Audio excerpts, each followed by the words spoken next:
Salve galera! Hoje estamos aqui com dois amigos que eu já vou apresentar para vocês e eles têm um estilo de vida super legal, eles são nômades digitais. Vou deixar eles se apresentarem e contar um pouco mais sobre esse estilo de vida.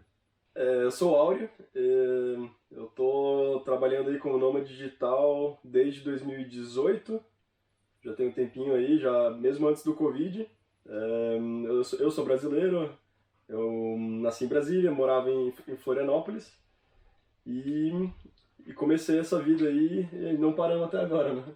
E me diz aí, você se formou em Florianópolis, né? Sim, Você se formou em engenharia? engenharia elétrica. Engenharia elétrica, Uhum. mas desde da faculdade você começou já a trabalhar com desenvolvimento de software, certo? Sim, sim. Da faculdade eu já gostava de programar, gostava de desenvolvimento de software, e aí eu já estava querendo trabalhar nessa área. Então comecei a puxar uma tese e tal, comecei a me interessar, peguei um estágio na área, e aí de lá eu só trabalhei mesmo nessa área do início da minha carreira, assim. Entendi. E foi o que te possibilitou a trabalhar remotamente. Foi. Desde do primeiro trabalho você já trabalhava de casa, certo? De casa, já trabalhava de casa. Mas me diz aí, Auro, como é que foi a sua primeira experiência como nômade digital? Você começou trabalhando de casa em Florianópolis e depois para onde você foi? Eu saí em 2019 eu comecei, e Sua meta foi o Nordeste do Brasil, certo?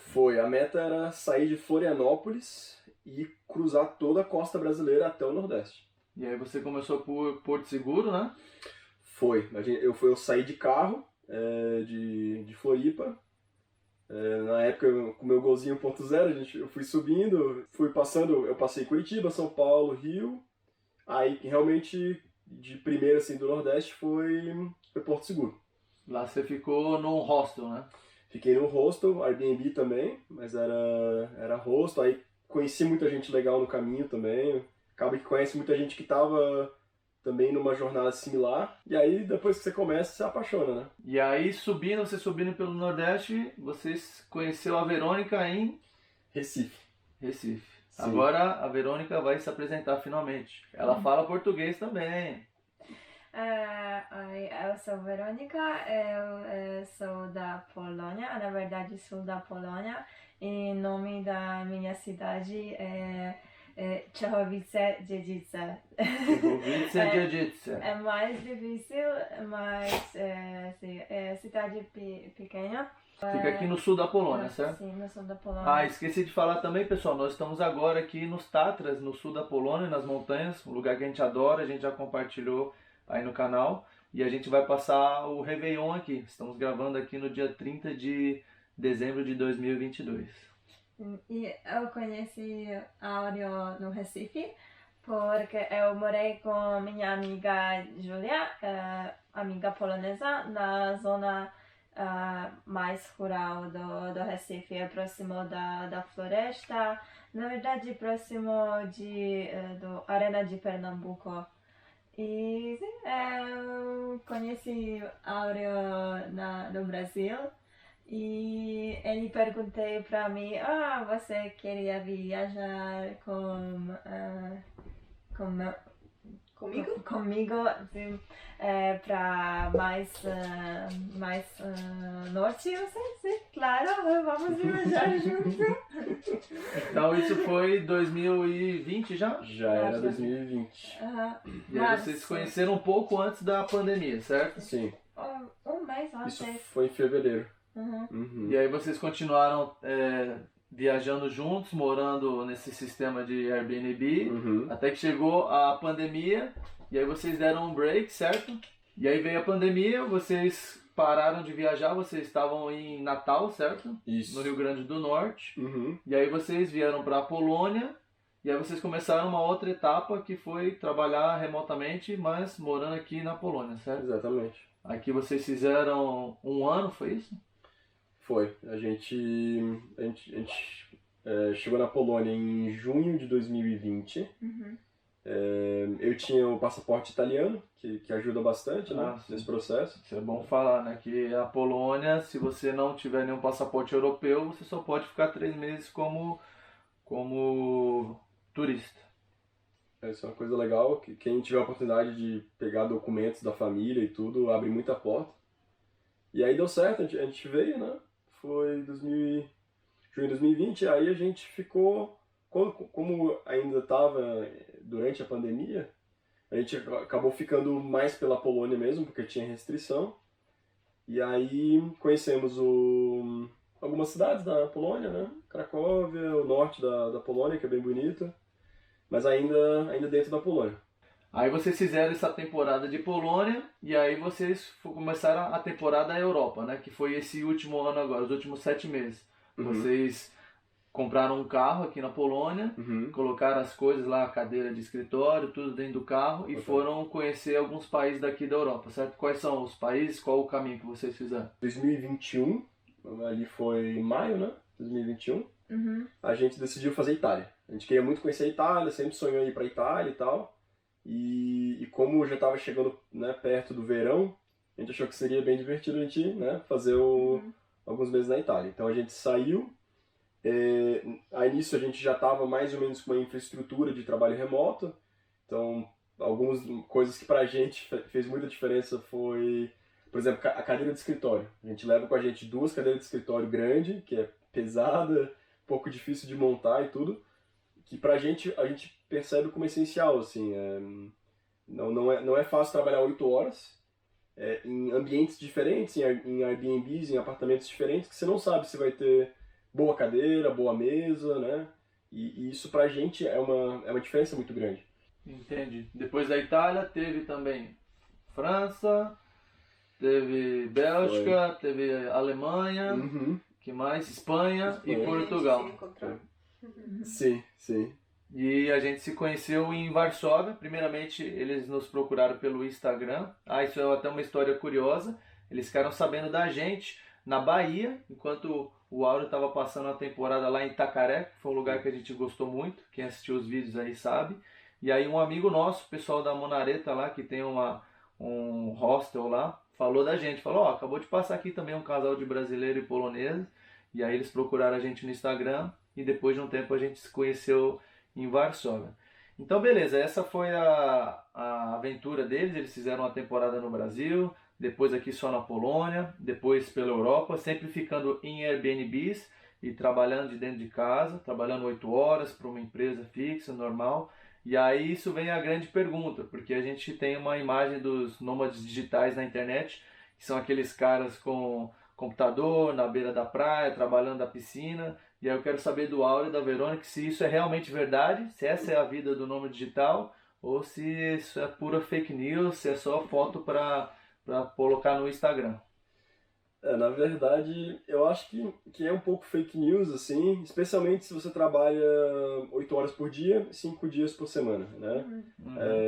Eu acho que, assim, existem diferentes tipos de atividades que você pode, né, que você pode trabalhar e muitas vezes você tem, por exemplo, seu próprio negócio, algum outro tipo de atividade. Tem uma diferença, obviamente, acho que cada caso é um caso, mas do que a gente experimentou, a gente percebeu que existe 2 momentos. Um momento de você estar no seu ambiente profissional, como se a gente estivesse no escritório. Então a gente tem a nossa estrutura que a gente usa para trabalhar, em qualquer apartamento que a gente tiver, tem horário para entrar, tem horário para sair, tem reunião, como se a gente estivesse no escritório. E dando o horário de saída, que você vai estar offline, né? A gente tenta separar muito bem esses 2 momentos bem específicos. Aí a grande vantagem é a gente estar, depois das 5 horas que a gente termina, aonde a gente quiser, né? Onde a gente tá ficando numa cidade que a gente gosta e já tem uma atividade na cabeça para depois do trabalho. Entendi. Então é fake news. Tem que trabalhar 8 horas, tem que ter uma cadeira, uma mesa boa, tem que ter silêncio, não dá para trabalhar num lugar que tem barulho. Não. Tem que ter internet boa também, Sim. porque depende da internet. Sim. Então tudo isso aí vocês levam em conta quando vão procurar um lugar, um Airbnb para ficar. Sim. E só para contextualizar melhor para a galera também, como eu já falei, o Áureo se formou em engenharia elétrica, mas ele é desenvolvedor de sistemas. E aí tem o caso legal da Verônica. Quando vocês conheceram, a Verônica era esportista, era atleta, não sabia nada de IT. E aí você deu uma dica para ela e como é que foi? E aí do nada ela se tornou também uma profissional Sim. de IT. Você estava interessado em novas áreas, né? Uhum. E na verdade, eu apresentei um pouco da minha área, que é a área mais de programação. Você desenvolveu um pouco, mas percebeu que estava indo para uma outra área, eu acho, né? Para design. Sim. Eu trabalho com design digital, tipo de UI e UX da aplicativo ou website. Uhum. E eu escolhi curso e fazer... Coursera, a plataforma, né? Que você Sim, da usou. Coursera. E faz curso por 6 meses. 6 meses. 6 meses, tipo, de curso, e tem mais outras coisas, fazer mais outras coisas, tipo de um projeto para curso, projeto de umas coisas, só para Praticar. sim. E sim, depois desses 6 meses eu escolhi Um estágio, um internship. sim, um estágio na empresa polonesa. Empresa polonesa. Sim, e eles gostei meu aplicativo, meu trabalho, e Te contrataram permanentemente. sim, Assim começou. Então, e quanto tempo de estágio? Você fez 1 ano? de estágio foi, na verdade, 3 meses. Então, E em depois- 9 meses, você aprendeu uma profissão e já foi contratada permanentemente. Sim, e depois, esses 3 meses, ele Contratou? contratou-me para posição júnior. Entendi. Então, ó, fica a dica aí, pessoal. Em 9 meses, ela fez um curso, fez o estágio e já foi contratada permanentemente. E hoje ela tem a possibilidade, junto com o Aura aí, de trabalhar de qualquer lugar do planeta, de viajar o quanto ela quiser, desde que ela trabalhe às 8 horas para a companhia dela. E lembrando que tem a questão do fuso horário. Ela presta serviço para empresas aqui na Polônia. Então, teoricamente, se ela for para o Japão ou para o Havaí, ela vai ter que lidar com essa diferença de horário. Ela vai ter que trabalhar no horário aqui da Polônia. Sim, e na verdade, depois desses 2 anos, eu já mandei meu trabalho e agora eu trabalho por uma empresa alemã. Ah, agora já trabalha para a Alemanha. Mas que questão de horário é o mesmo aqui Sim. da Polônia. Agora eu queria saber de vocês como é que fica a burocracia. Muita gente deve ter essa dúvida. Vocês trabalham que nem o Auro, vocês estavam trabalhando para a empresa da Polônia, agora o Auro trabalha para uma empresa da Irlanda e você da Alemanha. 2 lugares diferentes, mas vocês têm a residência aqui na Polônia, onde vocês recebem salário, onde pagam imposto, como é que fica essa burocracia toda aí? Isso é uma dúvida bem comum, né? Porque o pessoal entende que o nômade digital ele está pelo mundo, que ele não tem, né, nenhum endereço fiscal, não tem nenhum tipo de controle, até a questão de burocrática, de imposto. E na verdade não é bem assim, né? Porque você tem que ter um endereço fixo, isso você tem que ter em algum país. E nesse país é o país onde na verdade você tem diversas opções, né, de você poder ter um contrato de trabalho. Então, na realidade, você tem várias opções, né? Hoje, a nossa situação, a gente trabalha PJ, né? Trabalha que eles chamam de B2B, e todos os nossos impostos a gente paga na Polônia, como se a gente estivesse fisicamente na Polônia, né? Acaba que a gente passa um pedaço do ano na Polônia, mas muitas vezes a gente está em outros países, né? E isso realmente é uma coisa que é muito mais conectada com o país que você tem relações, né? Quando a gente fala sobre imposto ou esse tipo de coisa. Mas não importa realmente aonde você está fisicamente, né? Nos dias ao longo do ano. E uma dica também para o pessoal, tem muito país agora que está tendo visto específico para nômade digital. Eu ouvi que a Indonésia, Bali, está com esse visto. Espanha, recentemente agora, Portugal tem.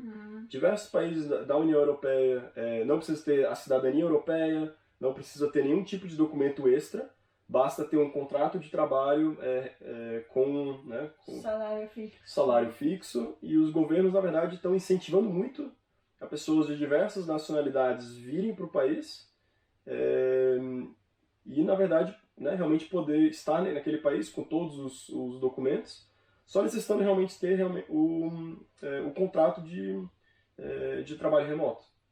Só para esclarecer para o pessoal também, isso tudo tem que ser acertado na hora de ser contratado, não é só chegar, vou trabalhar para essa empresa e de repente você sai viajando pelo planeta. Tem empresas que tem lá no contrato que você não pode prestar serviço fora de determinado local. Por exemplo, a minha empresa que eu estou trabalhando agora, eu tenho lá em meu contrato que eu não posso deixar, que eu preciso trabalhar de Varsóvia. Então, se eu trabalho fora de Varsóvia, na Polônia, eu preciso de uma permissão do meu chefe.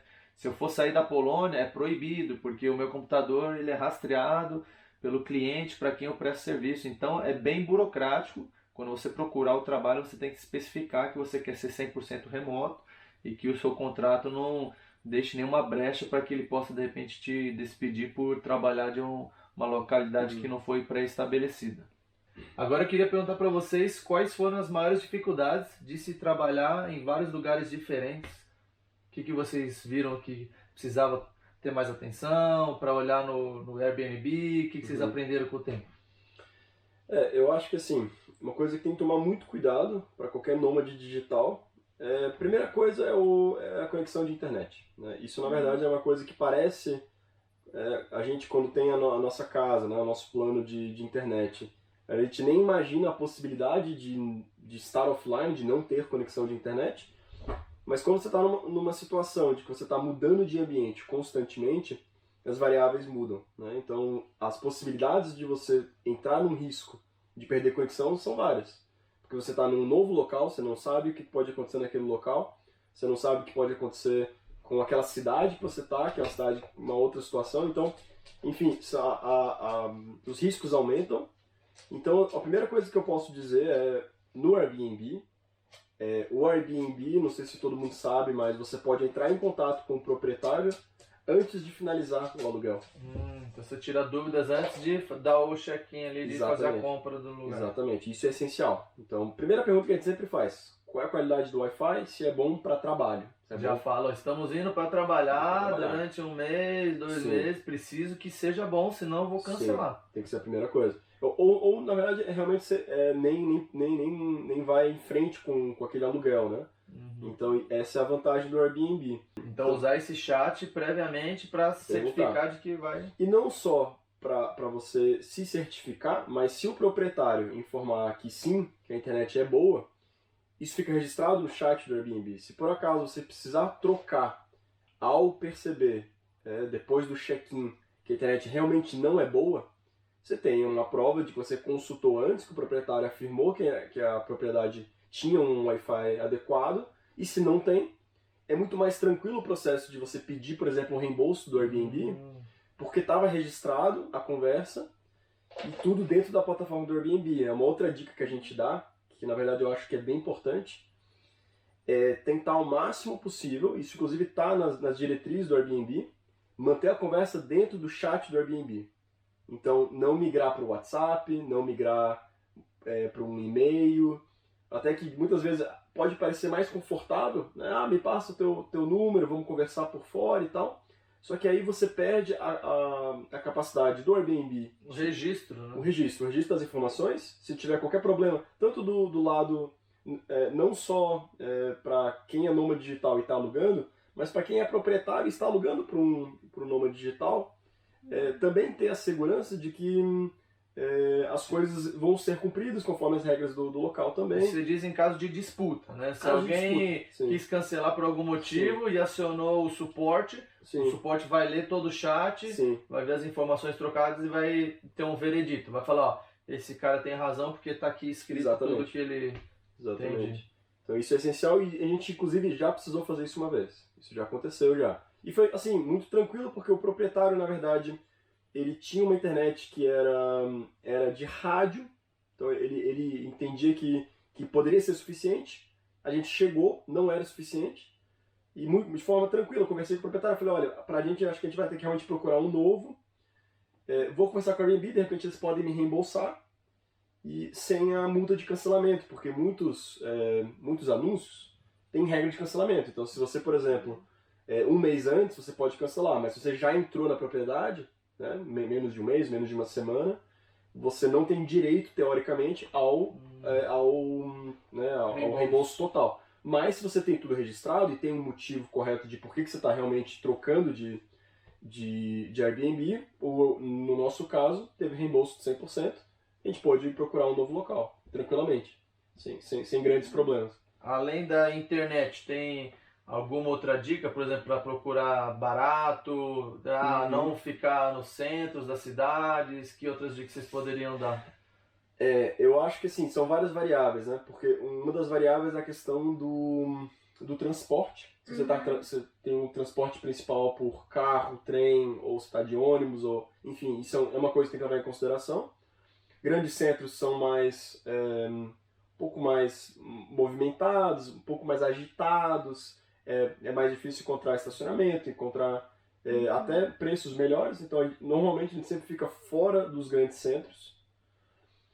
E perguntar tudo que você puder nesse chat antes. A gente já perguntou, por exemplo, tinha um Airbnb que informava tem ar-condicionado.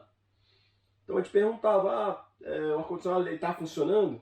E aí a gente já recebeu a informação de proprietários, tem ar-condicionado, mas custa 50 euros por dia para a gente fornecer o controle remoto. Ou seja, tem, mas não está incluso no preço. Não está incluso no preço. Pegadinha. Então, cada proprietário, muitas vezes, tem a sua própria ideia de como funciona a plataforma e as suas próprias regras que tem, né? Então, a gente recomenda perguntar tudo que tem de dúvida antes. E vocês, por terem o carro, a facilidade de ter o carro, vocês preferem ficar fora do centro da cidade para pagar um preço melhor. Sim. E aí, quando vocês querem conhecer, fazer um passeio turístico, vocês pegam o carro e vão para o centro ou vai de transporte público? Sim, na verdade a gente viaja com o nosso carro e precisa um apartamento mais tipo perto da cidade, mas não no centro da cidade. E a gente aluga um apartamento com vaga para carro. E sim. Melhor opção. E a dica do mês, né? Porque o Airbnb, quando você aluga um mês inteiro, normalmente já tem, o próprio Airbnb sugere para os proprietários fornecer esse desconto. Quando você aluga o mês todo, normalmente a gente consegue entre 30% e 40% mais barato do que seria o preço da diária, né? Então, muitas vezes é até, por exemplo, se você tem uma ideia de conhecer uma região, né? Conhecer um local, muitas vezes é melhor você procurar um Airbnb que esteja no raio do seu transporte, onde consiga ser acessado por trem ou por carro, ou por ônibus, enfim, e que você fique o mês todo vamos chamar de uma base, né? Uma base ali de apoio, onde você vai ter o seu apartamento. Mas mesmo você poderia, no final de semana, quiser até estender um pouco mais para um lugar um pouquinho mais distante, pegam uma diária de hotel, de sábado para domingo, por exemplo, e você pode ir procurar alguma coisa um pouquinho mais distante, que você tenha vontade de conhecer, mas não precisa pagar mais caro, né, por estar em diferentes lugares. Outra coisa que eu acho legal perguntar é dos perrengues. Teve alguma situação ruim? Quer dizer, eu sei que teve várias, vocês já estão aí, o áudio está 4 anos fazendo isso aí, mas você mencionou alguma coisa de que lá na Bahia, acho que foi em Itacaré, o cara acabou a energia elétrica, a internet, e aí entra o negócio do plano B, que você também, é legal você mencionar, né? Sim, isso aconteceu com a gente. Na verdade, uma coisa que não teve nada a ver com o nosso Airbnb, para ser sincero, não teve nenhuma relação com o nosso apartamento, que era muito bom, mas foi uma coisa até engraçada, porque a gente estava trabalhando e estava escutando ali o pessoal fazendo um serviço de manutenção na rua, na casa ao lado, que não tinha a ver com a gente. E eles cortaram um pedaço da árvore e a árvore caiu nos fios do poste e tirou o nosso Wi-Fi e a nossa eletricidade. Então, assim, o que a gente, por sorte, a gente estava já no final do expediente, tinha só mais algumas, 1 ou 2 horas para terminar. Mas a dica que a gente dá tenha um plano B para a sua internet. Talvez plano A, B e um C. Porque a gente sabe que, por exemplo, diversos países têm diferentes coberturas de 4 e 5G. E algumas vezes, por exemplo, um exemplo do Brasil, né? O Brasil, ele, dependendo ali da cidade que você tiver, algumas operadoras são muito boas e outras são quase inexistentes, né? Não tem cobertura de uma operadora. Então é legal, a dica que a gente dá tenha sempre um chip com dados móveis, com 4G ou 5G, caso o seu Wi-Fi tenha qualquer problema. Isso é a primeira coisa. E a segunda coisa é consulte a operadora. Então, se aquela cidade que você está indo tem uma cobertura legal, e se possível, que a gente também já fez, tenha um plano de dados principal de uma operadora, mas tenha um chip pré-pago de mais uma operadora, que caso dê algum problema, a gente sabe que um chip pré-pago não vai ter o plano de dados necessário para trabalhar o mês todo, né? De repente para dar uma mensagem, pessoal, tô com problema aqui. Uma mensagem, ou terminar uma reunião, apagar um incêndio daquela crise, daquele momento que você estava em dificuldade, mas você não fica apagado em relação, né, ao serviço que você está prestando. De repente cada um tem um chip, né? Por exemplo, você tem o plano principal, você pode rotear a internet com ela. Exatamente. E a internet dela é só de emergência. Exatamente. E legal falar aqui, né, pessoal, que eles trabalham remotamente, mas como eu falei, eles trabalham para uma empresa, tem horário, eles trabalham em grandes times, às vezes o serviço está dependendo da presença deles. Então não é culpa da empresa se de repente eles ficarem sem internet. Ele não pode chegar e falar, pessoal, estou aqui em outro país, acabou a internet, eu não vou trabalhar. A empresa não pode arcar com isso, ele pode simplesmente ser demitido por justa causa. Então, se ele tem a opção, se ele quer viajar, trabalhar de vários lugares, ele tem que arcar com todas as consequências, ele tem que garantir que a internet vai estar funcionando e tudo mais. A gente resolveu postar essa conversa aqui no canal porque eu e a Maia, desde que a gente se mudou para a Polônia e paramos de viajar de motorhome, a gente começou a avaliar a possibilidade de voltar a viajar de motorhome. A gente faz viagens nas nossas férias, mas a gente sente essa vontade ainda de viajar com mais frequência. E aí veio o Covid, veio a pandemia, eu comecei a trabalhar remoto, achei sensacional, não quero mais voltar a trabalhar do escritório. A Maia também já está no segundo trabalho dela, que também tem a possibilidade de ser 100% remoto, uma ou outra vez só no escritório. E eu estou em vias de procurar um outro trabalho para também ser 100% remoto. E quem sabe um dia a gente poder ter essa felicidade deles, que é poder trabalhar e estar viajando ao mesmo tempo.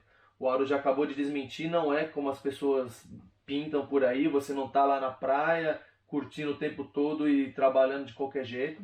Você tem que trabalhar suas 8 horas, 40 horas semanais. Mas você tem essa possibilidade de 5 horas da tarde acabou o expediente, você está ali na cidade que você queria conhecer. Então você passa um mês ali numa cidade, que nem eles foram para Veneza, lá Lyon, na França, e você está na cara do gol. Você vai lá, faz um passeio à noite, volta, no outro dia você trabalha, no outro dia você conhece outro lugar. Não precisa ser aquele turismo frenético, que nem você tem 2, 3 dias numa cidade, você vai que nem louco, conhecendo tudo de uma vez. Então é um estilo de vida super legal que a gente gosta. A gente não abandonou ainda a possibilidade de montar uma outra van aqui. Aqui na Europa a cultura do caravanismo é bem difundida também. Mas é um estilo de vida bem legal, que te permite ter um pouco de rotina. Você pode, por exemplo, fazer um exercício físico, você pode ter uma rotina, cozinhar com mais qualidade no Airbnb. E você pode conhecer vários lugares, viver, teoricamente, o resto da vida viajando e conhecer o mundo inteiro dessa maneira.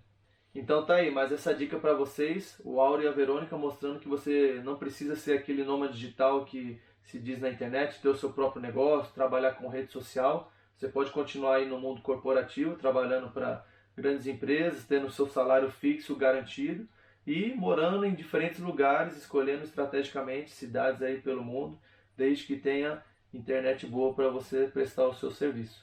Então, se vocês curtiram aí esse vídeo, essa mini reportagem aí com eles, deixa o like pra gente. Se você ainda não é inscrito no canal, se inscreva, ativa o sininho e a gente se vê no próximo vídeo. Valeu! Valeu!